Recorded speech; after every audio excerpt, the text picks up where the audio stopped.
Hello. We are exploring the lines of Gate 58, the joyous. And today we are in the fifth line, which is called defense. The fifth line is always being projected on. Due to that, it represents how society, how culture as a whole will look at whatever hexagram it is. It's interesting enough to see that this line is called defense. Now, people are always projecting onto the 58.5 that they have the energy to provide a stimulation, that they have the energy that can bring about experimentation. Because of that, they are approached a lot. The fifth line is the line of universalization. Built into the genetic material of the fifth line is the recognition that only those experiments that can be universalized are worthy of one's energy. Otherwise, they're not. The self-defense or defense in this line is really about fending off people who are trying to tap into that energy. The exaltation says the natural and practical instinct to protect oneself regardless of temptations. The fuel for self-defense regardless of stimulations. Again, you can see the continuity. Practical is a word that simply pops out whenever the fifth line is around. Practical solutions. The general is always being tempted to use its power because the projected fields can always call it, but it can never submit to using its power. Now, the general stands there saying no, no, no. But every time they say no, everybody's listening and there's the pull of the projected field. Why do they keep saying no? We need them. But the general knows that it's not time yet. It has to wait for that moment of crisis, that moment when a practical solution will do the job. And so they wait for the right issue to suddenly jump up. And then all of a sudden they're saying, well, I didn't want to say yes, but quite honestly, I think I'd better step in, and this is my practical solution. In the detriment, the assumption that the best defense is a good offense. That might allow strength of character to enjoy questionable stimulus without succumbing to it. The energy for aliveness which forsakes self-defense and will embrace questionable stimulations. I have a naturally carry-on double entendre mind. There are so many of these lines when they just make me laugh inside. It's just like, I'm like a little schoolgirl, giggling in the back row because someone said something a little bit naughty. Someone said knickers at the wrong time. And I listen to some of these lines, I hear myself and think, oh, I'll keep a straight face while I'm doing this one. So just want you to know that I'm making a big sacrifice to my nature here, not to make my double entendres.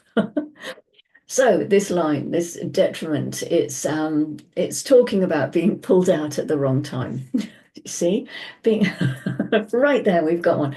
Anyway, so it's about being pulled out at the wrong time because of who pulls you out.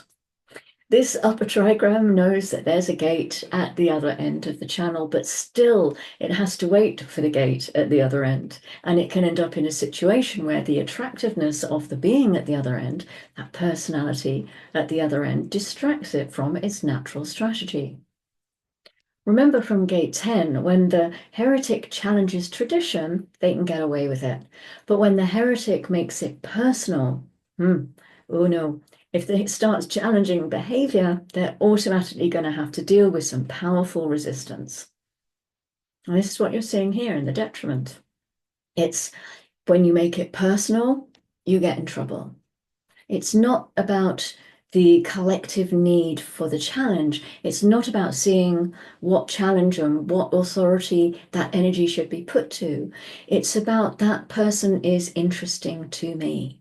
And the moment that the gift gets personal, that's the moment that it can also result in conflict. There is always this risk for 58s that something is so interesting as a stimulation that they will give up their self-defense and try it. And this is the resonance to the perversion in the second line. This never means that the results are bad. It does not mean that. It is not about good or bad. It is simply a mechanic. It's the mechanism. After all, it's a fifth line. You know, whether it is working this way or that way, both ways have value because everything that can be experimented with is of value in the end to all of us. That's why we have a scientific community that spreads across the world, that has millions and millions of people involved in all different kinds of experimentation. Ultimately, the totality benefits from the availability of all of that knowledge and all that affirmation of what kind of patterns work or not. The 58.5 will fend off people and say no. No, there is all this projection on them saying, oh, you're the ones who can give us the juice. Ah, we need your juice. So they learn very early. The terms exalted and detriment don't mean anything really. They just tell us that there are two sides. The plan is logical. The genetic code that we carry is logical. The binary process of evolution is logical. The logic that generates patterns which are all by their very nature hierarchical. This is one of the things to understand about what the logical collective process is for us. That is what establishes the hierarchy in life. It literally establishes how the hierarchy works, in the sense that when you see that the identity comes out of the alpha, you also have to realize that this is a binary, which consists of a leader and a follower. That binary exists in everything, whether it is the parent and the child, the employer and the employee, whatever you're looking at. We have a hierarchical structure built into the pattern process. It's just inherent in that. So the grounding is coming from gate 52, of course, and the fifth line is called explanation. It's important for all fifth lines to have the ability to explain their position because society is always calling on them to step in and save the day. But they know that they have to wait for the correct timing, for that moment of crisis where their practical solutions will be absolutely perfect.